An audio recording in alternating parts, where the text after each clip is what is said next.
ലക്ഷം ദൂതസേവിതരിതാ, ലക്ഷോപലക്ഷം ദൂതസേവിതരിതാ. യോഹന്നാൻ വെളിപ്പാടി കണ്ടപ്പോൾ മേഘരൂഢനായി വാനിൽ വാനിൽ വരുന്നു വാഴ്ത്തുവിൻ, വാനിൽ വാനിൽ വരുന്നു വാഴ്ത്തുവിൻ. തുറക്കപ്പെട്ട കിഴക്കേ വാതിലിലൂടെ, തുറക്കപ്പെട്ട കിഴക്കേ വാതിലിലൂടെ സകല വിശുദ്ധ ദൂത സംഘ പരിവാരത്തോടെ വാനിൽ വാനിൽ വരുന്നു വാഴ്ത്തുവിൻ, വാനിൽ വാനിൽ വരുന്നു വാഴ്ത്തുവിൻ.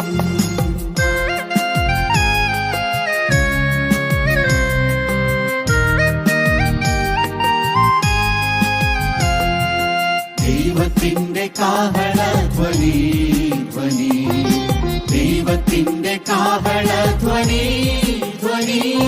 രാജാധിരാജനം സുതരിൽ നിന്നു പുറപ്പെടുന്നിതാ വാനിൽ വാനിൽ അതിഗംഭീരമായി, വാനിൽ വാനിൽ അതിഗംഭീരമായി.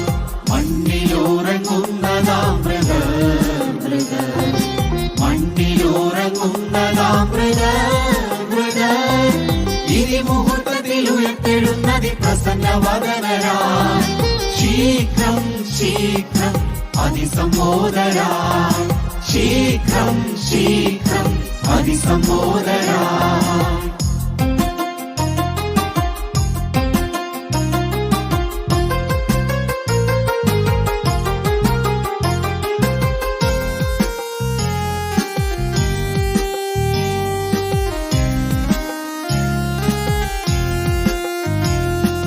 തന്നെ നോക്കി പാർത്തിടും ജനം ജനം, തന്നെ നോക്കി പാർത്തിടും ജനം ജനം. കാഹളധ്വനി കേൾക്കും മാത്രയിൽ വാനിൽ പോകുമേ, മോദാൽ മോദാൽ വാനിൽ പോകുമേ, മോദാൽ മോദാൽ വാനിൽ പോകുമേ. ഇവിടെ കയറി വരുവിനെന്നുള്ള വിളി, ഇവിടെ കയറി വരുവിനെന്നുള്ള വിളി. കേട്ടിട്ടാശ്വാസം ലഭിക്കുവാൻ ചെവി കൊതിക്കുന്നു ഉഗ്രമായി, കേൾപ്പാൻ കേൾപ്പാൻ കൊതിക്കുന്നു ഉഗ്രമായി, കേൾപ്പാൻ കേൾപ്പാൻ കൊതിക്കുന്നു ഉഗ്രമായി.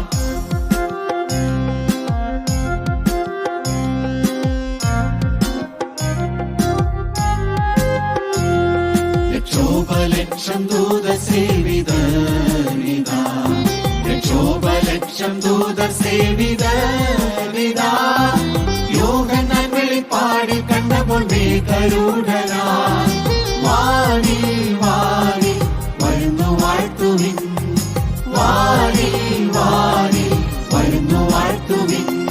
ലക്ഷോപലക്ഷം ദൂതസേവിതരിതാ, ലക്ഷോപലക്ഷം ദൂതസേവിതരിതാ. യോഹന്നാൻ വെളിപ്പാടി കണ്ടപ്പോൾ മേഘരൂഢനായി വാനിൽ വാനിൽ വരുന്നു വാഴ്ത്തുവിൻ, വാനിൽ വാനിൽ വരുന്നു വാഴ്ത്തുവിൻ, വാനിൽ വാനിൽ വരുന്നു വാഴ്ത്തുവിൻ, വാനിൽ വാനിൽ വരുന്നു വാഴ്ത്തുവിൻ. ദൈവനാമം മഹത്വപ്പെടുമാറാകട്ടെ. ദൈവത്തിന് സ്തോത്രം. മത്തായി സുവിശേഷം 6-ാം അധ്യായത്തിൻ്റെ 13-ാമത്തെ വാക്യം. മത്തായി സുവിശേഷം 6-ാം അധ്യായത്തിൻ്റെ 13-ാമത്തെ വാക്യം. ഞങ്ങളെ പരീക്ഷയിൽ കടത്താതെ ദുഷ്ടങ്കിൽ നിന്ന് ഞങ്ങളെ വിടുവിക്കണമേ, ഞങ്ങളെ പരീക്ഷയിൽ കടത്താതെ ദുഷ്ടങ്കിൽ നിന്ന് ഞങ്ങളെ വിടുവിക്കണമേ. Lead us not into temptation, but deliver us from evil. കർത്തൃപ്രാർത്ഥനയിലെ 6-ാമത്തേതും അവസാനത്തേതുമായ അപേക്ഷയാണ് ഇപ്പോൾ നാം ധ്യാനിക്കാൻ പോകുന്നത്. 1, നിന്റെ നാമം വിശുദ്ധമാക്കപ്പെടണമേ. 2, നിന്റെ രാജ്യം വരണമേ. 3, നിന്റെ തിരുവിഷ്ടം സ്വർഗത്തിലെ പോലെ ഭൂമിയിലും ആകണമേ. 4, ഞങ്ങൾക്ക് ആവശ്യമുള്ള ആഹാരം ഇന്ന് ഞങ്ങൾക്ക് തരണമേ. 5, ഞങ്ങളുടെ കടക്കാരോട് ഞങ്ങൾ ക്ഷമിച്ചതുപോലെ ഞങ്ങളുടെ കടങ്ങളും പാപങ്ങളും ഞങ്ങളോട് ക്ഷമിക്കണമേ. ആറാമത്തേതാണ് ഞങ്ങളെ പരീക്ഷയിൽ കടത്താതെ ദുഷ്ടൻ്റെ കയ്യിൽ നിന്ന് ഞങ്ങളെ വിടുവിക്കണമേ. ദൈവം പരീക്ഷയിലേക്ക് മനുഷ്യനെ തള്ളിവിടുന്നില്ല, കൊണ്ടുപോകുന്നില്ല. എന്നാൽ മനുഷ്യ ജീവിതത്തിൽ ചില പരീക്ഷകൾ ദൈവം അനുവദിക്കുന്നുണ്ട്. പരീക്ഷകൾ എന്ന് പറയുന്നതിന് ഇംഗ്ലീഷിൽ നല്ല വാക്ക് ടെസ്റ്റിംഗ് എന്നാണ്. ശോധന ചെയ്യുകയാണ്. പരിശോധനകൾ ദൈവം അനുവദിക്കുന്നതാണ്. ദൈവനാമം മഹത്വപ്പെടുമാറാകട്ടെ. ഈ പരീക്ഷകളും പ്രലോഭനങ്ങളും മനുഷ്യ ജീവിതത്തിൽ ഉണ്ടാകാം. അത് നമ്മളുടെ ആ പ്രാർത്ഥനയുടെ യഥാർത്ഥമായിരിക്കുന്ന അർത്ഥം പരീക്ഷ എന്ന ശോധനകളെ അതിജീവിക്കാനുള്ള കൃപ ഞങ്ങൾക്ക് തരണമേ എന്നാണ്. ജീവിതത്തിൽ പരീക്ഷകൾ തീർച്ചയായിട്ടും വരും. ഏത് പ്രായത്തിലുള്ളവർക്കും പിശാച് കെണിയിൽപ്പെടുത്താൻ വേണ്ടി പരിശോധനകളും പരീക്ഷകളും തരുമെന്നുള്ള യാതൊരു സംശയമില്ല. അങ്ങനെയുള്ളതായ പരീക്ഷകളിലും ശോധനകളിലും അതിജീവിച്ച് നിൽക്കാനുള്ളതായ കൃപ ഞങ്ങൾക്ക് തരണമേ. പരീക്ഷകന്റെ കെണിയിൽപ്പെട്ട് തകർന്നു പോകാതിരിക്കാനുള്ള കൃപ തരണമേ എന്നാണ് ആ പ്രാർത്ഥനയുടെ യഥാർത്ഥമായിരിക്കുന്ന അർത്ഥം. എന്തിനാ ദൈവം ഇങ്ങനെ പരീക്ഷിക്കുന്നത്? പരീക്ഷയിൽ ഞാൻ തോറ്റുപോയില്ല, എനിക്ക് ജയിക്കാനുള്ള കഴിവുണ്ടോ? ഇങ്ങനെ തോൽക്കാൻ വേണ്ടിയിട്ട് ഈ പരീക്ഷകൾ ദൈവത്തിന് തരാതെ അങ്ങ് തടുത്തുകൂടെ എന്ന് നമ്മൾ എപ്പോഴും ചിന്തിക്കാറുണ്ട്. പക്ഷെ പരീക്ഷകൾ ദൈവമക്കളെ തീർച്ചയായിട്ടും ഉണ്ടാകും. പരീക്ഷയില്ലെങ്കിൽ ജയമില്ലല്ലോ.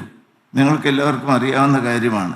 ടെംപ്റ്റേഷൻസ്, പരിശോധനകൾ, പരീക്ഷകൾ is designed not to make you sinners. ദൈവത്തിന് സ്തോത്രം. നമ്മളെ ഓരോരുത്തരെയും പാപികളാക്കി മാറ്റാൻ വേണ്ടിയിട്ടല്ല. Temptations are designed not to make us sinners, but they are designed to make us winners. ജയിപ്പിക്കാൻ വേണ്ടിയിട്ടാണ്. ദൈവത്തിന് സ്തോത്രം. ദൈവമക്കളെ, ഇവർ 10ാം ക്ലാസ് വരെ പഠിച്ചു വരുന്നു, പക്ഷേ പരീക്ഷ എഴുതിയില്ല. ആ ദിവസങ്ങളിൽ അവൻ നല്ല സുഖമായിട്ട് നടക്കുകയാണ്. ബാക്കിയുള്ളവരെല്ലാം പേടിച്ച് വെപ്രാളപ്പെട്ട് രാത്രിയും പകലും എല്ലാം ഇരുന്നു ഉറക്കം വരുമ്പോൾ നടന്നുകൊണ്ടും ഒക്കെ പഠിച്ച് വെപ്രാളത്തോടെ ചെന്ന് കൈയൊക്കെ വിറയ്ക്കുന്നുണ്ട്. എന്നാലും പോയി പരീക്ഷ എഴുതി. അവർ ജയിക്കും. വീട്ടിൽ സുഖമായിട്ടിരുന്നവൻ ജയിക്കുകയില്ല. അടുത്ത ദിവസം അടുത്തതായ ക്ലാസ്സിലേക്ക് പ്രൊമോഷൻ കിട്ടി പ്രവേശിക്കുമ്പോൾ ഈ കൊച്ചൻ അവിടെ ഇരിക്കും. അതുകൊണ്ട് ഒരിക്കലും പരീക്ഷയിൽ നിന്ന് രക്ഷപ്പെടാൻ വേണ്ടിയിട്ടല്ല നമ്മൾ പ്രാർത്ഥിക്കുന്നത്. പരീക്ഷ വീഴിക്കാനല്ല, പരീക്ഷ ജയിപ്പിക്കാൻ വേണ്ടിയിട്ടാണ്. ദൈവത്തിൻ്റെ മഹത്വം. നമ്മളെ ഒരു പടിയും കൂടെ ഉയർത്താൻ വേണ്ടിയിട്ടാണ്. നിങ്ങൾക്കറിയാം, അബ്രഹാമിന് ദൈവം പരീക്ഷിക്കുന്നു. ഒരു സാധാരണ ശോധനയല്ല വന്നത്. നാളുകളോളം കാത്ത് പ്രാർത്ഥിച്ച് മേടിച്ചതായ ഒരു മകൻ വാർദ്ധക്യത്തിൽ കിട്ടി. അബ്രഹാമിനും സാറായിക്കും ഇസ്ഹാക്കിനും കിട്ടി. പക്ഷെ അതേ ദൈവം സന്തോഷത്തോടെ മകനെ കിട്ടിയല്ലോ എന്ന് വിചാരിച്ച് സ്നേഹവാത്സല്യത്തോടെ വളർത്തിക്കൊണ്ടുവന്നായ മകനെ, ആ ഏകജാതനായ നിന്റെ മകൻ ഇസ്ഹാക്കിനെ തന്നെ യാഗമർപ്പിക്കാനാണ് പറഞ്ഞത്. യാഗമർപ്പിക്കുക എന്ന് പറഞ്ഞാൽ ഒരു സമർപ്പണം എടുപ്പിക്കുകയല്ല. വിറക് കീറി യാഗപീഠം ഒരുക്കി കൈയും കാലും കെട്ടി മകനെ അവിടെ കിടത്തിയിട്ട് സ്വന്തം കൈകൊണ്ട് മൂർച്ചയുള്ളതായ കത്തി കഴുത്തറക്കാൻ വേണ്ടിയിട്ടാണ് യാഗമർപ്പിക്കുക എന്ന് പറഞ്ഞത്. വലിയൊരു പരീക്ഷയല്ലേ വാസ്തവത്തിൽ അത്. പക്ഷെ അത് എന്തിനു വേണ്ടിയിട്ടാണ്? ഒന്ന് വായിക്കാൻ വേഗം. 22-ാം അധ്യായം എടുത്ത് ഉൽപ്പത്തി 22-ന്റെ 1ഉം 2ഉം. അതിന്റെ ശേഷം ദൈവം അബ്രഹാമിനെ പരീക്ഷിച്ചത് എങ്ങനെയെന്നാൽ അബ്രഹാമേ എന്ന് വിളിച്ചതിന് ഞാനിതാ എന്ന് അവൻ പറഞ്ഞു. അപ്പോൾ അവൻ, നിന്റെ മകനെ, നീ സ്നേഹിക്കുന്നതിന്റെ ഏകജാതന ഇസ്ഹാക്കിനെ തന്നെ കൂട്ടിക്കൊണ്ട് മോറിയാദേശത്ത് എന്ന് അവിടെ ഞാൻ നിന്നോട് കൽപ്പിക്കുന്ന ഒരു മലയിൽ അവനെ ഹോമയാഗം കഴിക്കുക എന്ന്. ഹോമയാഗം കഴിക്കാനാ പറഞ്ഞത്. നമ്മൾ ആണെങ്കിൽ പലതരത്തിലുള്ളതായ നീക്കുപോക്കുകൾ കണ്ടുപിടിച്ച് ന്യായീകരിക്കുവാനായിട്ട് നോക്കും. കടൽക്കരയിലെ മണൽത്തരി പോലെ എണ്ണമില്ലാത്ത സന്തതികളെയും തലമുറകളെയും തരാമെന്നല്ലേ പറഞ്ഞത്. എനിക്ക് 10ഉം പലതും ഇല്ലല്ലോ, ഈ ഒരു ഏകജാതനല്ലേ എനിക്ക് വാഗ്ദത്ത സന്തതിയായിട്ടുള്ളത്. ദൈവമക്കളെ, അതുകൊണ്ട് ദൈവം ആണോ പറഞ്ഞതൊക്കെ ചിന്തകൾ വരാം. പക്ഷെ വ്യക്തമായി ദൈവത്തിൻ്റെ അരുളപ്പാടാണ് അബ്രഹാം മനസ്സിലായി. അതിൻ്റെ വരുംവരായികളൊന്നും ചിന്തിച്ചില്ല. വിറകും കത്തിയും തീയും എല്ലാമായിട്ട് പോവുകയാണ്. ദൈവത്തിൻ്റെ മഹത്വം. ശോധനയല്ലേ വാസ്തവത്തിൽ, വലിയൊരു പരീക്ഷയല്ലേ. നാം ആണെങ്കിൽ ചെയ്യുമോ ദൈവമക്കളെ? നിസ്സാരമായിട്ടല്ല ഞാൻ എടുക്കേണ്ടത്. നിങ്ങൾ ഓരോരുത്തരും ചിന്തിക്കണം. ഡോക്ടർ റോബർട്ട് എ കുക്ക് പറയും, റോബർട്ട് എ കുക്ക് നമ്മുടെ ചടങ്ങ് ചൊല്ലുകളുടെ ആവർത്തനമായി നാം ഒരിക്കലും ഈ പ്രാർത്ഥന ചൊല്ലി തീർക്കരുത്. കർത്തൃപ്രാർത്ഥന അങ്ങ് തുടങ്ങിക്കഴിഞ്ഞാൽ ഓടി അങ്ങ് തീർക്കാം. ചടങ്ങ് പ്രാർത്ഥനയുടെ ആവർത്തനമായി ഒരിക്കലും കർത്തൃപ്രാർത്ഥന ചൊല്ലി തീർക്കരുത്. ഒരു ഞെട്ടലോടെ അവിടെ നിൽക്കാവുള്ളൂ. ഞാൻ വളരെ പ്രായോഗികമായിരിക്കുന്ന കാര്യം അറിയുന്നു. എവിടെയാണ് ഞാൻ നിൽക്കുന്നത്? ഞാൻ നിൽക്കുന്നത് പ്രാർത്ഥന ഹോളിലല്ല, ഞാൻ നിൽക്കുന്നത് പ്രാർത്ഥന മുറിക്കകത്തല്ല, ഞാൻ നിൽക്കുന്നത് സ്വർഗഭണ്ഡാരം തുറന്നിരിക്കുന്ന വാതിലിന് മുമ്പിൽ തേജോമയനായ ദൈവത്തിൻ്റെ കണ്ണിൻ്റെ മുമ്പിലാണ് ഞാൻ നിൽക്കുന്നത്. അപ്പോൾ കാര്യങ്ങൾക്ക് വ്യത്യാസം വന്നു. അപ്പം ഞാൻ ഇനി പ്രാർത്ഥിക്കുന്നത് ദൈവം കേൾക്കും. ഹല്ലേലൂയ, ദൈവത്തിന് സ്തോത്രം. ദൈവമക്കളെ, അപ്പോൾ ശോധനകളെല്ലാം നമ്മുടെ ജീവിതത്തിൽ വരാം. ഉള്ളം തൊട്ട് പ്രാർത്ഥിച്ചാൽ അതിൽ നിന്നെല്ലാം ഒരു നീക്കുപോക്ക് ദൈവം തരും. പരീക്ഷയോടുകൂടി പോക്കുവഴികളും തരുമെന്ന് നിങ്ങൾക്കുള്ളതായ വാക്യം അറിയാമല്ലോ. ദൈവത്തിന് സ്തോത്രം. അബ്രഹാം മടിച്ചില്ല, നടന്നു പോവുകയാണ്. അങ്ങനെ പോകുമ്പോഴും ഉള്ളം അങ്ങോട്ട് വിറപ്പിക്കുന്നൊരു ചോദ്യമാണ്. ദൈവത്തിന് സ്തോത്രം. കത്തിയുണ്ട്, വിറകൊക്കെ ഉണ്ട്, പക്ഷേ അറക്കാനുള്ളതായ യാഗമർപ്പിക്കാനുള്ള കുഞ്ഞാടപ്പ എവിടെയാണെന്ന് ചോദിക്കുന്നു. പിതാവ്, എവിടെയാണ് കുഞ്ഞാട്? എന്ത് മറുപടി പറയും? ഉള്ളം ഒന്ന് പിടച്ചു കാണുകയില്ലേ? മകനെ, അത് നീ തന്നെയാണെന്ന് ഒരു അപ്പൻ എങ്ങനെ പറയും? 16ാമത്തെ വാക്യം വായിച്ച് അത് അതേപടി അനുസരിക്കുകയാണ്. വായിക്കാം. നീ നിന്റെ ഏകജാതനായ മകനെ തരുവാൻ മടിച്ചില്ല. എല്ലാം കയ്യും കാലും ഒക്കെ കെട്ടി അവിടെ കിടത്തി.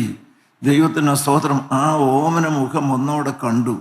ഒരു ചുംബനവും കൂടി കെട്ടിപ്പിടിച്ച് കൊടുത്തു കാണും. ഇനി തീരാൻ പോവുകയല്ലേ, കത്താൻ പോവുകയല്ലേ. ദൈവത്തിന് സ്തോത്രം. എന്നിട്ട് കത്തിയെടുത്ത് കത്തി ഉയർത്തി, നീ നിന്റെ ഏകജാതനായ മകനെ തരാൻ മടിക്കായികയാൽ ഞാൻ നിന്നെ ഐശ്വര്യമായി അനുഗ്രഹിക്കും. നിങ്ങൾക്ക് അർത്ഥം മനസ്സിലായോ? ഇത് പറയാൻ എനിക്ക് എളുപ്പമാണ്. ഞാനാണ് അബ്രഹാമിൻ്റെ സ്ഥാനത്തെങ്കിൽ ഈ കത്തി ഉയരുമോ? ഈ ശോധനയിൽ ഞാൻ പിന്മാറിപ്പോകാതെ ജയിച്ചു നിൽക്കുമോ? അടുത്ത വാക്യം കൂടി വായിച്ചേ, 18 കൂടി വായിച്ചേ. നീ എന്റെ വാക്ക് അനുസരിച്ചതുകൊണ്ട് നിന്റെ സന്തതി മുഖാന്തരം ഭൂമിയിലുള്ള സകല ജാതികളും അനുഗ്രഹിക്കപ്പെടും. ദൈവത്തിന് സ്തോത്രം. അബ്രഹാമിനെ ഒരു അനുഗ്രഹമാക്കി മാറ്റി, സന്തതി ഒരു അനുഗ്രഹമാക്കി മാറ്റി. ദൈവമക്കളെ, അതനുസരിച്ചില്ലായിരുന്നെങ്കിലോ, ആ പരീക്ഷയുടെ കെണിയിൽ വീണുപോയിരുന്നുവെങ്കിലോ, സാത്താൻ അത് ഒരിക്കലും ശരിയല്ല കേട്ടോ. നിന്റെ മകനെക്കുറിച്ച് ദൈവത്തിന് വലിയ കാര്യപരിപാടിയുണ്ട്, നീ കേട്ട് ദൈവശബ്ദമായിരിക്കണമെന്നില്ല എന്നുള്ള ദുരാലോചനയ്ക്ക് വഴിപ്പെട്ട് അതിൽ നിന്ന് പിന്മാറിപ്പോയിരുന്നുവെങ്കിലും അനേകർക്ക് കിട്ടേണ്ടതായ അനുഗ്രഹം തടയപ്പെട്ടേനെ.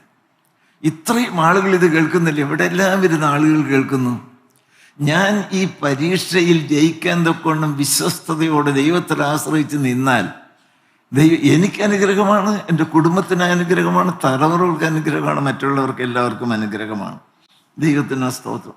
വലിയ പരീക്ഷകൾ വരും ദൈവമക്കളെ. അതുകൊണ്ട് പരീക്ഷയിൽ അങ്ങോട്ട് അഭിമുഖീകരിക്കാൻ ഇടവരാത്ത വിധത്തിൽ എന്നെ മാറ്റി ഒരു പുതിയ നല്ല വഴിക്കോടെ കൊണ്ടുപോകണമെന്നല്ല പറയുന്നത്. പരീക്ഷകന്റെ കെണിയിൽ അകപ്പെട്ട് പരാജയപ്പെട്ടു പോകാതെ അതിജീവിച്ച് നിൽക്കാനുള്ള കൃപ എനിക്ക് തരണമേ എന്ന് നിങ്ങൾ ഓരോരുത്തരും പ്രാർത്ഥിക്കണം. ദൈവത്തിന് മഹത്വം, കർത്താവിന് സ്തോത്രം.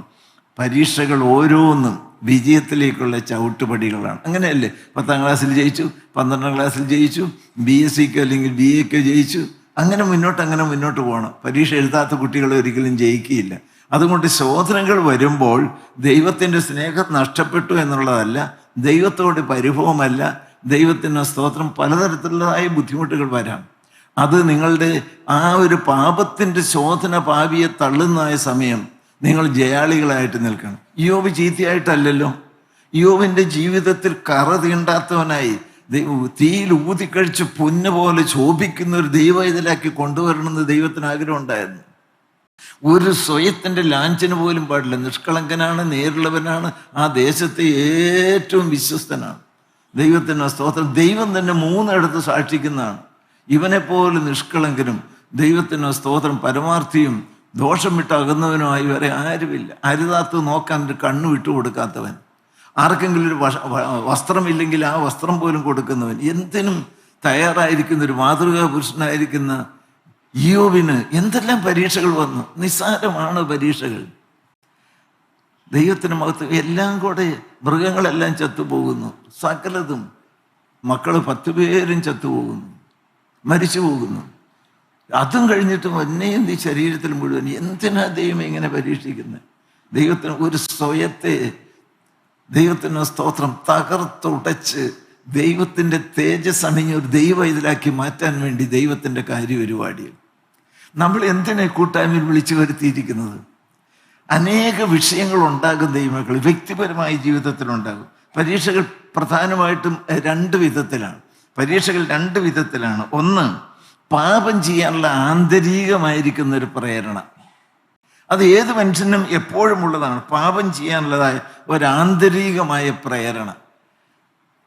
ഇച്ചിരി പണം ഉണ്ടാക്കാൻ, ഒരു മോഷണമായിരിക്കാം, അല്ല ഏതെങ്കിലും ഒരു കള്ളത്തരമായിരിക്കാം, അതല്ലെങ്കിൽ അരുതാത്ത ഒരു അശുദ്ധിയുടേതായിരിക്കുന്ന മോഹമായിരിക്കാം.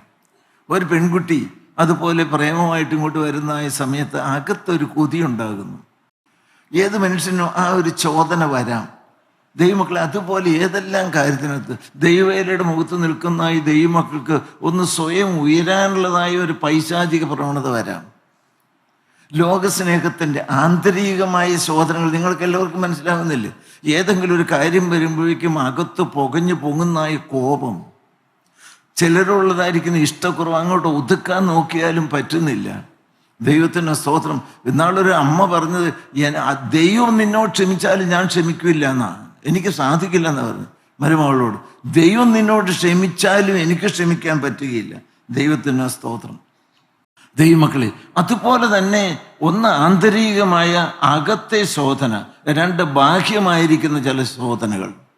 അത് പീഡകളാകാം, അല്ലെങ്കിൽ വലിയ വലിയ പരീക്ഷകളാകാം. നിങ്ങൾക്കറിയാം, യോസേപ്പിൻ്റെ കാര്യം നിങ്ങൾക്കറിയാം. യോസേപ്പ് ഒരു യുവ കോമളനാണ്.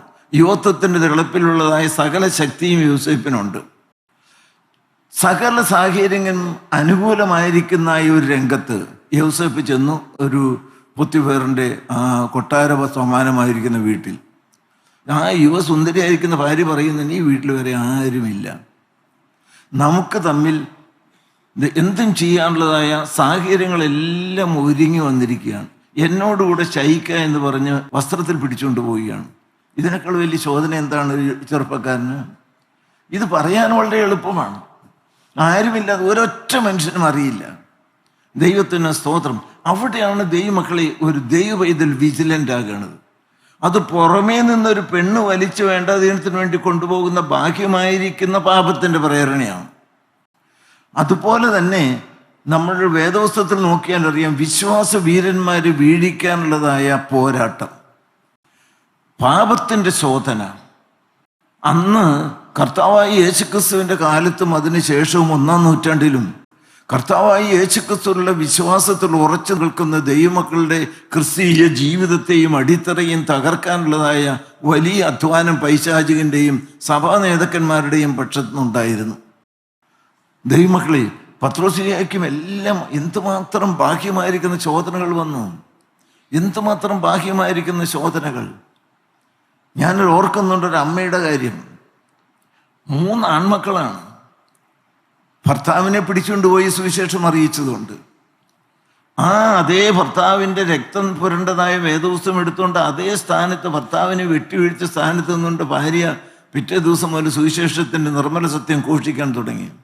പിടിച്ചുകൊണ്ടുപോയി ജയിലിലാക്കി. ഞാനത് വായിച്ചപ്പോൾ ഞെട്ടിപ്പോയി. ദൈവത്തിന് സ്തോത്രം. ആ ജയിലിൻ്റെ പുറത്തൊരു പലക ഇട്ടിട്ട് മൂത്തവന് ഇവനെ വെട്ടിക്കളയാൻ പോവാണ്. കൊന്നു. നീ തള്ളിപ്പറഞ്ഞില്ല എങ്കിൽ 2ാമത്തവനും ചാകും. തീർന്നു. ഒരു വിശീകരിക്കാൻ എനിക്ക് കഴിവില്ല. 3ാമത്തെ കൊച്ച് 8-9 വയസ്സുള്ളത് ഓമനക്കുട്ടൻ. ഈ അമ്മയ്ക്ക് ഏറ്റവും ഇഷ്ടമുള്ളതാണ്.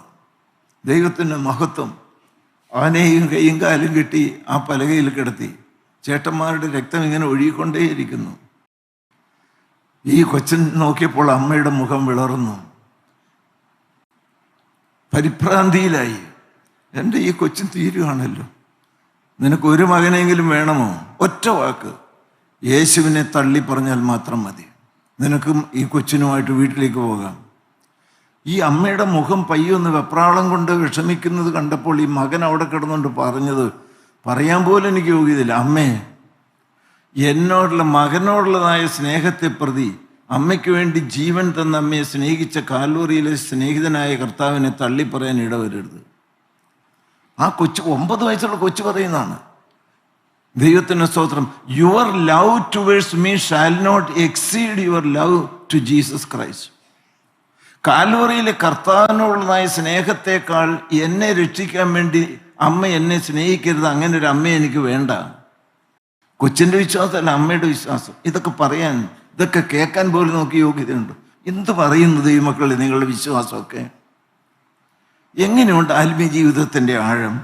പത്രോസ് വളരെ വ്യക്തമായിട്ട് പറയുന്നുണ്ട്. 1 പത്രോസ് 4:12 വെച്ച്, പ്രിയമുള്ളവരെ, നിങ്ങൾക്ക് പരീക്ഷയ്ക്കായി സംഭവിച്ചിരിക്കുന്ന അഗ്നിശോധനയെങ്കിൽ ഒരു അപൂർവ കാര്യം നിങ്ങൾക്ക് വന്നുകൂടി എന്ന് വെച്ച് അതിശയിച്ചു പോകരുത്. അഗ്നിശോധന തീയിൽ ഊതിക്കഴിക്കുകയാണ്. അതിൽ ഒരു അതിശയം കൂറി നിങ്ങൾ വെപ്രാളപ്പെട്ടു പോകരുത്. വായിച്ചു.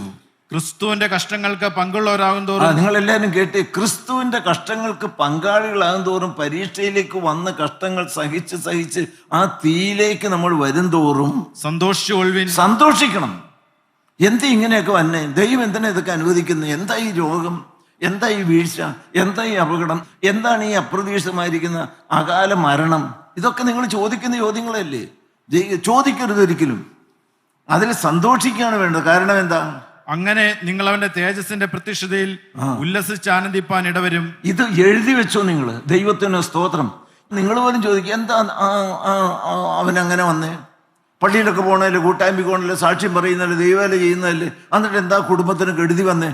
നിങ്ങൾ സ്വർഗത്തിൽ ചെല്ലുമെങ്കിൽ കാണും തേജസ്സിന്റെ കിരീടം ധരിച്ചുകൊണ്ട് ദൈവത്തിന് സ്തോത്രം മണവറയിൽ സന്തോഷത്തിൽ ദൈവത്തെ ആ പൈതൽ ആരാധിക്കുന്നത്. കാരണം ശോധന കഴിഞ്ഞ് വന്നതാണ്. സുഖലോലുപരായി ജീവിച്ച ഒരു വ്യക്തിയും സ്വർഗ വീട്ടിലെത്തിയിട്ടില്ല.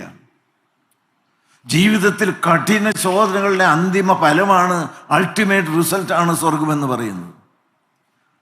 അതിജീവിക്കാൻ തക്കവണ്ണം ശോധനകൾ വരണം. എനിക്ക് ക്ഷമയുണ്ടോയെന്ന് എങ്ങനെ അറിയണേ? ഒരു തരത്തിലും വഹിക്കാൻ വയ്യാത്ത ഒരു മരുമകൾ വരുമ്പോൾ 100 പ്രാവശ്യം സ്തുതിക്കണം. അവിടെയാണ് ഞാൻ ക്ഷമ പഠിക്കുന്നത്. എന്ത് പറഞ്ഞാലും കുറ്റം വിധിക്കുന്ന ഒരു അമ്മയുണ്ടെങ്കിൽ മരുമകൾ സ്തുതിക്കണം. അവിടെ എന്നെ ക്ഷമയെ അഭ്യസിപ്പിക്കുകയാണ്. ഞാൻ സാധാരണ പലരോടും പറയാറുണ്ട്, ദൈവത്തിന് സ്തോത്രം, കാലയിൽ ഏതെങ്കിലും ഒരു ടാറോ അതല്ലെങ്കിൽ കരിയോയിലോ എന്തെങ്കിലും പറ്റിക്കഴിഞ്ഞാൽ നല്ല പ്രതലത്തിൽ നല്ല ഗ്ലേസ്ഡ് ടൈൽസ് ഇട്ടേക്കിനടുത്ത് കാലിട്ട് അരച്ചാൽ പറ്റുമോ? അതൊന്നും ചെളിയും പോവില്ല, ആ കറുത്തതായ പാടും ഒന്നും പോവില്ല, ഓയിലും ഒന്നും പോവില്ല. അത് ശരിക്കും ഒന്ന് കഴുകി ശുദ്ധിയായി കിട്ടണമെങ്കിൽ പരുവരുത്ത പാറയിലിട്ട് വരയ്ക്കണം.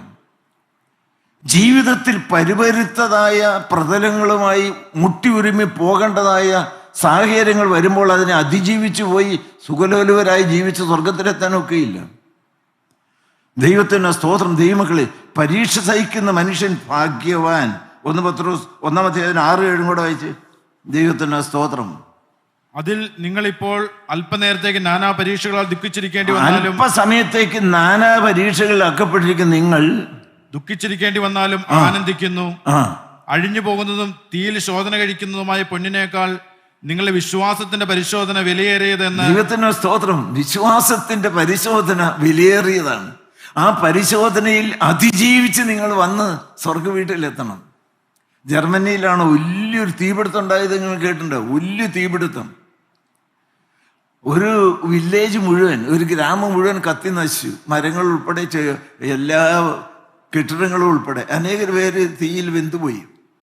അവരെല്ലാവരും കൂടെ ആരാധനയ്ക്ക് കൂടുന്ന മനോഹരമായൊരു ദേവാലയം ഉണ്ടായിരുന്നു. കത്തിച്ചാമ്പലായിപ്പോയി. യാതൊന്നുമില്ലാത്ത വിധത്തിൽ മുഴുവൻ ആ ദേവാലയം കത്തി കരിഞ്ചാമ്പലായി. ആ ആഴ്ചയുടെ അവസാനം ഞായറാഴ്ച ഒരു സ്ഥിരമായ ദേവാലയത്തിൽ ആരാധിക്കാൻ കൂടുന്ന ദൈവമക്കളാണ്. ആരും അങ്ങോട്ടും ഇങ്ങോട്ടും പറഞ്ഞിട്ടല്ലേ. ബഹുമാനപ്പെട്ട അച്ഛനും അവിടെ ചെന്നു, ആളുകളെല്ലാവരും കൂടി അവിടെ ചെന്നു. ഒന്നുമില്ല, ചാരം മൂടി കിടക്കുന്നതായ ആ ഒരു ദൈവാലയത്തിൻ്റെ തറ മാത്രം. ബഹുമാനപ്പെട്ട അച്ഛൻ മധുവായിരിക്കുന്ന അങ്ങോട്ട് ചെന്നു. അവിടെ നിന്നുകൊണ്ട് ഇങ്ങനെ ഒരു സ്ലാബ് അവിടെയുണ്ട്, കോൺക്രീറ്റ് കൊണ്ടുള്ളൊരു സ്ലാബ്. അതിലൊരു ചട്ടി, ഒരു മൺചട്ടി എന്ന് പറഞ്ഞാൽ അറിയാം. പണ്ടൊക്കെ നമ്മൾ ദുഃഖവെള്ളിയാഴ്ചയൊക്കെ കഞ്ഞി കുടിക്കുന്ന മണ്ണ് കൊണ്ടുള്ള, ഇപ്പം സ്റ്റീലായിരിക്കും, മണ്ണ് കൊണ്ടുള്ളായിരിക്കുന്ന ഒരു ചട്ടി. നോക്കിയപ്പോൾ ആ ചട്ടിക്ക് ഒരു വ്യത്യാസമൊന്നുമില്ല, അതിൻ്റെ ഷേപ്പ് അങ്ങനെ തന്നെയാണ്. വേറെ കാസായും ബീലാസായും ഉൾപ്പെടെ സകലതും കത്തി ചാമ്പലായിപ്പോയി. ഒരാകൃതിയുള്ളതായ ഒരു കാര്യം പോലും അവിടെ എടുക്കാനില്ല. ബഹുമാനപ്പെട്ട അച്ഛൻ ഈ ചട്ടി ഇങ്ങനെ എടുത്തു പിടിച്ചു. ഇതെന്താണ്? ഇതൊരു മൺചട്ടിയാണ്. നിങ്ങൾ ചുറ്റും നോക്കിക്കുക, വേറെ ഏതെങ്കിലും പദാർത്ഥം ഇവിടെ ഇതുപോലെ കുഴപ്പമില്ലാതെ നീക്കിവാക്കി വന്നതുണ്ടോ? എല്ലായിടത്തും നോക്കി, ഇല്ല വെച്ചാൽ ഞങ്ങളൊന്നും കാണുന്നില്ല. പിന്നെ എന്താ ഇതിങ്ങനെ ഒരു കുഴപ്പമില്ലാതെ ഇതേ ഷേപ്പിൽ ഇങ്ങനെ കിട്ടാൻ എന്താ കാരണം?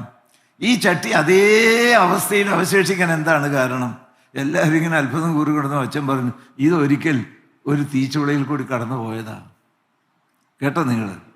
ഈ ചട്ടി ഒരിക്കൽ മണ്ണ് കൊണ്ടുണ്ടാക്കിയതിന് ശേഷം അത് പൊള്ളിച്ചെടുക്കാൻ വേണ്ടി തീച്ചുളയിലിട്ട് പൊള്ളിച്ചെടുത്തതാണ്. ഒരിക്കൽ ഇത് തീച്ചുളയിൽ കൂടി കടന്നു പോയതുകൊണ്ട് അത് അതിജീവിച്ചു. നിങ്ങൾക്കൊക്കെ സ്വർഗ വീട്ടിലെത്താമെങ്കിൽ ഒരു കാര്യം നിങ്ങൾ കാണും, തീ തിന്ന് കടന്നുപോയ ദൈവമക്കൾ സന്തോഷത്തിൻ്റെ മടവയിൽ ജ്വലിക്കുന്നത്. ഇത് നിങ്ങൾ എഴുതി വെച്ചു. ദൈവത്തിന് സ്തോത്രം. ദൈവമക്കളെ, പരീക്ഷയുടെ അഗ്നിശോധന വിലയേറിയത്. ഹല്ലേലൂയ, ദൈവത്തിന് സ്തോത്രം. ദൈവമക്കളെ, അതുകൊണ്ട് ആന്തരികമായിരിക്കുന്നതായ മോഹത്തിൻ്റെതായ പാപത്തിൻ്റെ ശോധന വരും. അതുപോലെ തന്നെ ബാഹ്യമായിരിക്കുന്ന വിശ്വാസത്തിൻ്റെ ശോധന വരും. പാപത്തിൻ്റെ ശോധനയും പുറമേ നിന്ന് വരും. ഇത് രണ്ടിലും നിങ്ങൾ അതിജീവിച്ച് നിൽക്കണം. ദൈവത്തിന് സ്തോത്രം. ഇനി ആ testing of your faith that is precious, അതുകൊണ്ട് വിലയേറിയതാണ്. ഇനി എന്തിനാ ദൈവമക്കളെ ഈ പരീക്ഷയ്ക്ക്? എന്തിനാ? പരീക്ഷയെക്കുറിച്ച് എന്ത് മനോഹരമായിട്ടാണ് വേദപുസ്തകത്തിൽ പുതിയ നിയമത്തിൽ പ്രത്യേകിച്ച് പറയുന്നത് നിങ്ങൾക്കറിയാമോ? എന്തിനാണ് ഈ പരീക്ഷകൾ? ചില കാര്യങ്ങൾ നിങ്ങളോട് പറയാം. വായിച്ചു. യാക്കോബ് 1:2-3. എന്റെ സഹോദരന്മാരെ, നിങ്ങൾ വിവിധ പരീക്ഷകളിൽ അകപ്പെടുമ്പോൾ നിങ്ങളെ വിശ്വാസത്തിന്റെ പരിശോധന സ്ഥിരത ഉളവാക്കുന്നു എന്നറിഞ്ഞ്. ദൈവത്തിന് സ്തോത്രം. ഒന്നാമത്തെ കാര്യം, പരീക്ഷ സഹിക്കുന്ന മനുഷ്യൻ ഭാഗ്യവാൻ. കാരണം അവൻ സ്ഥിരത ഉറപ്പുള്ളവനായിരിക്കും. ഹല്ലേലൂയ, ദൈവത്തിന് സ്തോത്രം. ഒരു പരീക്ഷയില്ലാണ്ടെന്ന് കഴിഞ്ഞാൽ വേഗം ചാഞ്ചാടി പോകും. പരീക്ഷകളെ നിങ്ങൾ ഒഴിഞ്ഞു മാറാനായിട്ട് ഒരിക്കലും താല്പര്യപ്പെടരുത്. സ്ഥിരത ഉളവാക്കണം. ഹല്ലേലൂയ, ദൈവത്തിന് സ്തോത്രം. സ്ഥിരത. ദൈവത്തിന് പ്രൊഡ്യൂസ് സ്റ്റെഡ്ഫാസ്റ്റ്നെസ്. നല്ല ഉറച്ചു നിൽക്കും. ഞാൻ എന്തെല്ലാം കാര്യങ്ങൾ കണ്ടു വളർന്നതാ, ഞാൻ എന്തെല്ലാം ചോദനകൾ വന്നതാ. ഹല്ലേലൂയ, ദൈവത്തിന് സ്തോത്രം. ദൈവമക്കളെ, യോസേഫിന് എന്തെങ്കിലും പീഡകൾ വരുമ്പോൾ വല്ല എപ്രാളമുണ്ടോ? എന്തിനാ ജയിലിലടച്ച്? എനിക്ക് വല്ലതും തെറ്റുപറ്റി? ഒരു എപ്രാളവും ഇല്ല. വളരെ വ്യക്തമായൊരു ഉറപ്പുണ്ട്. ദൈവത്തിന് സ്തോത്രം. നല്ല ഉറച്ച ക്രിസ്ത്യാനികൾ. ഇളകുന്നതായ ദൈവമക്കൾ ഒന്നിനും കൊള്ളില്ല. ഞാൻ വളരെ വ്യക്തമായ ബോധ്യത്തോടെ പറയും, ഞാൻ ആരെ വിശ്വസിച്ചിരിക്കുന്നു ഞാൻ അറിയുന്നു. ഞാൻ ആരോടാണ് ഒരു വാക്ക് പറഞ്ഞിരിക്കുന്നത് മാറുന്നു. കൂട്ടായ്മകൾ മാറാം, ദൈവമക്കൾ മാറാം, ശ്രേഷ്ഠന്മാർ പലരും മാറിപ്പോയി, തെറ്റുപോയി എന്ന് വന്നേക്കാം, പലതരത്തിലുള്ള വിമർശനങ്ങൾ വന്നേക്കാം. പക്ഷെ ഒരിക്കലും എന്നേക്കും അനന്യനായി മാറാതെ നിൽക്കുന്ന പ്രാണപ്രിയനായ കർത്താവ് യേശുക്രിസ്തു ഇന്നും ജീവിക്കുന്നവനാണ്. എൻ്റെ ജീവിതത്തിൽ കാലങ്ങളിൽ നല്ല ഉറപ്പോടെ പിടിച്ചു നിർത്തുന്ന ജീസസ് ക്രൈസ്റ്റ് എൻ്റെ ദൈവം. He is an unchanging Jesus. അന്ന് കർത്താവ് എങ്ങനെയായിരുന്നു? ആ പത്രോസിയായും യോഹന്നാൻസിയായും എല്ലാം ചേർന്ന് നടന്നതായ അതേ കർത്താവ്, ദമസ്കോസിന്റെ പടിവാതിൽക്കൽ നിന്ന അതേ കർത്താവ്, ലാസറിന്റെ കല്ലറയിൽ നിന്നുകൊണ്ട് ലാസറയെ പുറത്തു വരിക എന്ന് പറഞ്ഞപ്പോൾ അത്ഭുതം നടത്തിയ അതേ കർത്താവ്, ഒരു മാറ്റമില്ലാതെ അന്നത്തെ പോലെ ഇന്നും.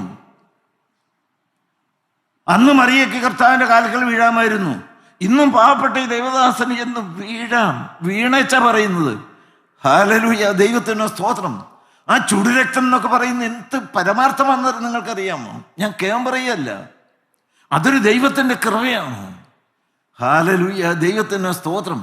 കുറേനേക്കാരനെ ശീമോൻ കർത്താവായി യേശുക്രിസ്തു ചുമന്നതായ ക്രൂശിന്റെ അറ്റം താങ്ങിക്കൊണ്ട് പിന്നാലെ നടന്നുപോലെ ഇന്നും അതേ കർത്താവിന്റെ പിന്നാലെ എനിക്ക് നടക്കാം.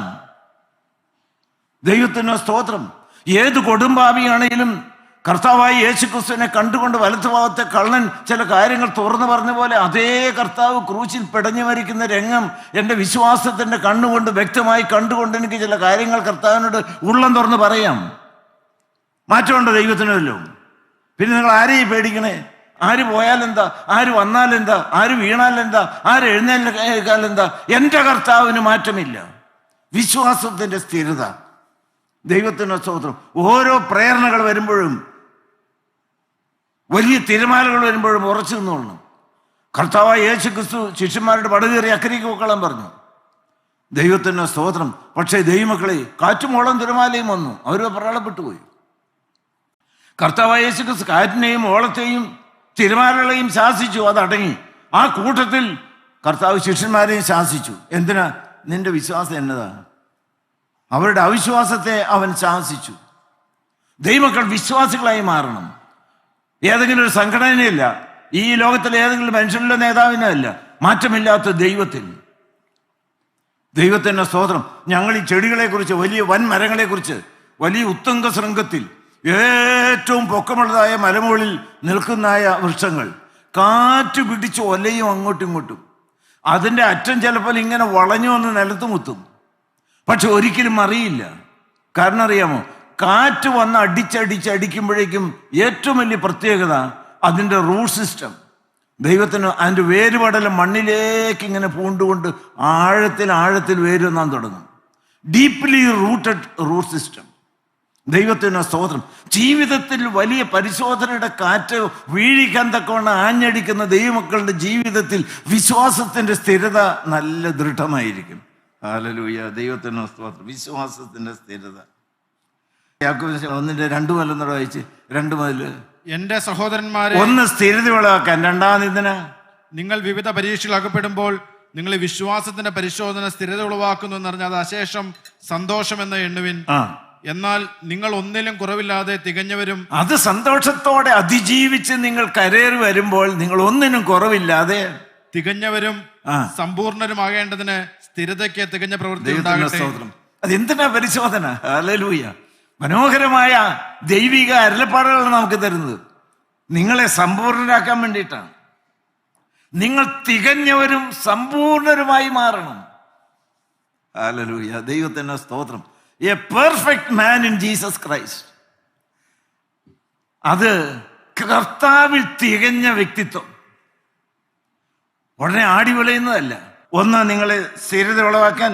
2, നിങ്ങൾ തികഞ്ഞവരും സമ്പൂർണമായി മാറുവാൻ. ദൈവത്തിന് സ്തോത്രം. പിന്നീട് നമ്മൾ വായിച്ചല്ലോ 1 പത്രോസ് 6:7 വായിച്ച്, അതിൽ നിങ്ങൾ ഇപ്പോൾ അല്പനേരത്തേക്ക് നാനാ പരീക്ഷകളാൽ ദുഃഖിച്ചിരിക്കേണ്ടി വന്നാലും ആനന്ദിക്കുന്നു. അഴിഞ്ഞു പോകുന്നതും തീയിൽ ശോധന കഴിക്കുന്നതുമായ പൊന്നിനേക്കാൾ നിങ്ങൾ വിശ്വാസത്തിന്റെ പരിശോധന വിലയേറിയതെന്ന്. ഞാൻ എന്തിനാ ഇത് ഇത്ര ഊന്നി പറഞ്ഞു? വിശ്വാസത്തിൽ ഉറപ്പിക്കാനാണ് പരീക്ഷ. ആരിലാ ഉറക്കേണ്ടത്?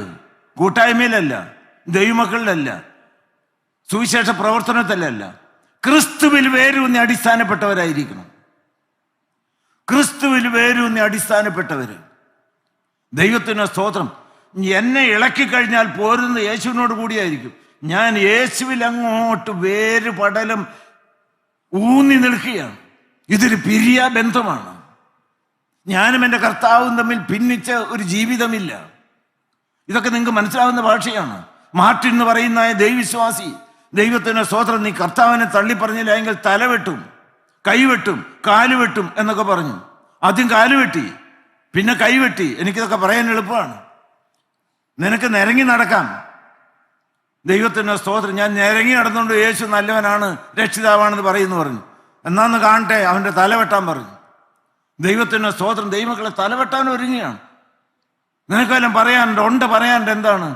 എൻ്റെ ശരീരത്തിൽ നിന്ന് തലവെട്ടി മാറ്റാം, പക്ഷെ എൻ്റെ ചങ്കിനകത്ത് സ്ഥിരമായി വസിക്കുന്ന യേശുവിനെ പറിച്ചുകളയാൻ നിങ്ങൾക്ക് സാധ്യമല്ല. സ്ത്രീകളൊക്കെ കേട്ടത്, പൊത്തുകൊടുത്ത ആത്മീയം നിർത്തത്, പേരിനുള്ളതായ ഈ ചൊല്ലിക്കൂട്ടലുകൾ നിർത്തത്, ചടങ്ങായിട്ടുള്ളതായ യങ് മെൻ ഫെലോഷിപ്പിനോ കൂട്ടായ്മയ്ക്കോ വെള്ളിയാഴ്ച സെക്കൻഡ് സാറ്റർഡേ വരുന്ന പരിപാടി നിർത്ത്. ദൈവത്തിനോ സ്തോത്രം. പിരിയാത്തതായ തായ്തണ്ടും ചില്ലിയും പോലുള്ളതായ ഒരു ബന്ധം കർത്താവുമായിട്ട് നിങ്ങൾ സ്ഥാപിക്കുക. അങ്ങനെയോടല്ലേ സ്വർഗത്തിൽ ചെല്ലുകയുള്ളൂ. അപ്രകാരമുള്ള പരീക്ഷയിൽ നിങ്ങൾ ജയിച്ച് നിന്നാൽ, വ്യക്തമായിട്ട് നിങ്ങളുടെ കാര്യം പറയാം. ദൈവത്തിന് സ്തോത്രം. പരീക്ഷയോട് ദൈവം പോക്കുവഴികൾ തരും, യാതൊരു സംശയമില്ല. പരീക്ഷ നയിക്കുന്ന മനുഷ്യൻ ഭാഗ്യവാൻ എന്ന് പറയാനുള്ള കാരണം യാക്കോബിന്റെ അടുത്ത 1-ാം അധ്യായം 1-ാം അധ്യായത്തിന്റെ 12-ാമത്തെ വാക്യം. ഇന്ന് നടക്കേണ്ടതായ ഒരു കാര്യമാണ് നിങ്ങളോട് പറയാൻ പോകുന്നത്. വായിച്ച് യാക്കോബ് 1:12. പരീക്ഷ സഹിക്കുന്ന മനുഷ്യൻ ഭാഗ്യവാൻ. പരീക്ഷ സഹിക്കുന്ന മനുഷ്യൻ ഭാഗ്യവാൻ. അവൻ കൊള്ളാവുന്നവനായി തെളിഞ്ഞ ശേഷം. ദൈവത്തിന്റെ സ്തോത്രം വളരെ വ്യക്തമായി ഉറപ്പോടെ ഇവിടുന്ന് പോവുള്ളൂ. അവൻ കൊള്ളാവുന്നവനായി തെളിഞ്ഞ ശേഷം കർത്താവ് തന്നെ സ്നേഹിക്കുന്നവർക്ക് വാഗ്ദത്തം ചെയ്ത ജീവകിരീടം പ്രാപിക്കും. ദൈവത്തിന്റെ സ്തോത്രം. എല്ലാവരും കേട്ടോ, നേരെ നോക്കി കേട്ടേ. ഈ പരീക്ഷകൾ വരുമ്പോൾ, പാപത്തിന്റെ ശോധനകൾ വരുമ്പോൾ, വിശ്വാസത്തിന്റെ തീക്കടുത്തതായ വലിയ ശോധനകൾ വരുമ്പോൾ, ദൈവത്തെയും ദൈവമക്കളെയും കൂട്ടായ്മയെയും പരിശുദ്ധാത്മാവിന്റെ പ്രവർത്തനത്തെയും തള്ളി പറയാനുള്ളതായിരിക്കുന്ന ചില ആന്തരികമായ ശോധനകളോ പുറമേ നിന്നുള്ളതായ ബാഹ്യ ശക്തികളോ നിങ്ങളെ പ്രേരിപ്പിക്കുന്ന സമയത്ത് അതിലെല്ലാം ജയിച്ച് കർത്താവായ യേശു ക്രിസ്തുവായിട്ട് പിരിയാത്ത സജീവമായ ഒരു ബന്ധം പുലർത്തുന്ന ദൈവമക്കളുടെ തലമേൽ ഒരു നിത്യതയുടെ കിരീടം എന്ന് വീഴും, ഒരു വാടാത്ത കിരീടം. ഈ കിരീടമുള്ള ദൈവമക്കളായിരിക്കും നമ്മുടെ കൂട്ടായ്മയിൽ. ദൈവത്തിന് സ്തോത്രം. ദൈവമക്കളെ, ജയിക്കേണ്ടത് നിങ്ങൾക്ക്. എങ്ങനെ ജയിക്കാം ഞാൻ വിശദീകരിക്കുന്നില്ല. ദൈവത്തിന് സ്തോത്രം. കർത്താവായ യേശു ക്രിസ്തുവിനെ സാത്താൻ പരീക്ഷിച്ചു. 40 ദിവസം ഉപവാസത്തിലായിരുന്നു. പരീക്ഷ ശരിയാണ്. പക്ഷേ സാത്താൻ വന്നു. കർത്താവായ യേശു ക്രിസ്തു വചനം എന്ന വാളെടുത്തു. ദൈവത്തിന് സ്തോത്രം. അതുകൊണ്ടാണ് നിങ്ങൾ എല്ലാവരും വചനത്തിന് വരണം. വചനം മനപ്പാഠം പഠിക്കണം. വചനം നിങ്ങൾ ഉരുവിടണം. വചനം നിങ്ങൾ മുട്ടുമേലിരുന്ന് വായിക്കണം. ഹല്ലേലൂയ. ദൈവത്തിന് സ്തോത്രം. വചനമെന്ന ഇരുവായത്തിലുള്ള വാളിന്റെ ശക്തി. ഹല്ലേലൂയ. ദൈവത്തിന് സ്തോത്രം. പിന്നെ ദൈവമക്കളെ, ഒരു വാക്യം കൂടെ വായിച്ച് വെളിപ്പാട് 12-ാം അധ്യായത്തിന്റെ 10 മുതലായ വാക്യം വായിച്ച് 12-10 മുതൽ എങ്ങനെയാണ് ജയിക്കുന്നത്? ഹല്ലേലൂയ. ദൈവത്തിന് ഇന്ന് ജയാളിയായി കിരീടത്തിന്റെ അവകാശികളായി വേണം നിങ്ങൾ ഇവിടുന്ന് പോകാനായിട്ട്. വായിച്ച്. അപ്പോൾ ഞാൻ സ്വർഗത്തിലൊരു മഹാശബ്ദം പറഞ്ഞു. ഞാൻ പറഞ്ഞതല്ല, എന്നെ വിട നിങ്ങൾ. സ്വർഗത്തിൽ നിന്ന് ഒരു മഹാശബ്ദം പറഞ്ഞു കേട്ടത്. എന്താണത്? ഇപ്പോൾ നമ്മുടെ ദൈവത്തിന്റെ രക്ഷയും ശക്തിയും രാജ്യവും അവന്റെ ക്രിസ്തുവിന്റെ ആധിപത്യവും തുടങ്ങിയിരിക്കുന്നു. ആധിപത്യം, എന്റെ ജീവിതത്തെ സമ്പൂർണ്ണമായി നിയന്ത്രിക്കുന്ന ദൈവത്തിന്റെ ശക്തി എന്റെ നിയന്ത്രണം ഏറ്റെടുക്കാൻ പോവുകയാണ്. എങ്ങനെ? നമ്മുടെ സഹോദരന്മാരെ രാപ്പകൽ ദൈവസേനയിൽ കുറ്റം ചുമത്തുന്ന, നമ്മളെ പരീക്ഷിച്ച് വീഴിക്കാൻ വേണ്ടി കെണിയിലേക്ക് കൊണ്ടുപോകുന്നായ അപവാദിയെ തള്ളിയിട്ട് കളഞ്ഞുവല്ലോ. എങ്ങനെ? അവർ അവനെ കുഞ്ഞാടിന്റെ രക്തം ഹേതുവായിട്ടും. അവൻ ദൈവത്തിന് സ്തോത്രം. ആ വിശ്വാസി, നല്ലവനായിരിക്കുന്ന കർത്താവിന്റെ കൃപയിൽ ആശ്രയിക്കുന്ന ദൈവം അവനെ കുഞ്ഞാടിന്റെ രക്തം ഹേതുവായും തങ്ങളുടെ സാക്ഷ്യവചന ഹേതുവായിട്ടും ജയിച്ചു. ഹല്ലേലൂയ. ഹല്ലേലൂയ. 2 കാര്യങ്ങൾ നിങ്ങൾ കേട്ടോ. എന്തൊക്കെയാ പറഞ്ഞ്? ഒന്ന് വചനം, രണ്ടാമതേതാണ് കുഞ്ഞാടിന്റെ ആ രക്തം. ആ രക്തം ഇപ്പോൾ ഗുണകരമായി സംസാരിക്കുകയാണ്. നമ്മുടെ തലകളെ വണക്കാം. ഹല്ലേലൂയ. ആ രക്തം എവിടെയാണ് വാർന്നൊലിക്കുന്നത്? അത് കർത്താവായ യേശു ക്രിസ്തുവിന്റെ ശംഖ് പൊട്ടി ഒഴുകി ഇപ്പോൾ ക്രൂശിൽ നിന്ന് വാർന്നൊലിക്കുകയാണ്. അങ്ങോട്ട് നിങ്ങൾ വന്നോ. ഹല്ലേലൂയ. ഹല്ലേലൂയ. ഹല്ലേലൂയ. ആ രക്തം വാർന്നൊലിക്കുന്ന ക്രൂശിനെ കെട്ടിപ്പിടിച്ചുകൊണ്ട് കർത്താവിന് നിങ്ങളൊരു ഉടമ്പടി കൊടുക്കാമോ? ഹല്ലേലൂയ. ഏതെല്ലാം ശോധനകൾ വന്നാലും, പാപത്തിന്റെ ശോധനയോ അവിശ്വാസത്തിന്റെ ശോധനയോ ഏതെല്ലാം തരത്തിലുള്ളതായിരിക്കുന്നതായ സ്വയത്തിന്റെയോ ജഡത്തിന്റെയോ പ്രേരണ വന്നു കഴിഞ്ഞാലും കർത്താവായ യേശു ക്രിസ്തുവിനുള്ള സ്നേഹബന്ധത്തിൽ നിന്ന് എന്നെ അകറ്റുവാൻ സാധിക്കുകയില്ല എന്ന് കർത്താവായ യേശു ക്രിസ്തു രക്തമാർന്നൊലിക്കുന്ന ക്രൂശിനെ കെട്ടിപ്പിടിച്ചുകൊണ്ട് നിങ്ങൾക്കൊരു തീരുമാനമെടുക്കാമോ? ഹല്ലേലൂയ. ഹല്ലേലൂയ. ആ തീരുമാനമെടുക്കുന്നവരുടെ തലമേൽ വാടാത്ത കിരീടം വന്ന് വീഴും. അതിന് സ്വർഗത്തിൽ ദൈവം കൃപ വന്ന് സഹായിക്കട്ടെ. ദൈവനാമം മാത്രം മഹത്വപ്പെടുമാറാകട്ടെ. സ്തോത്രം.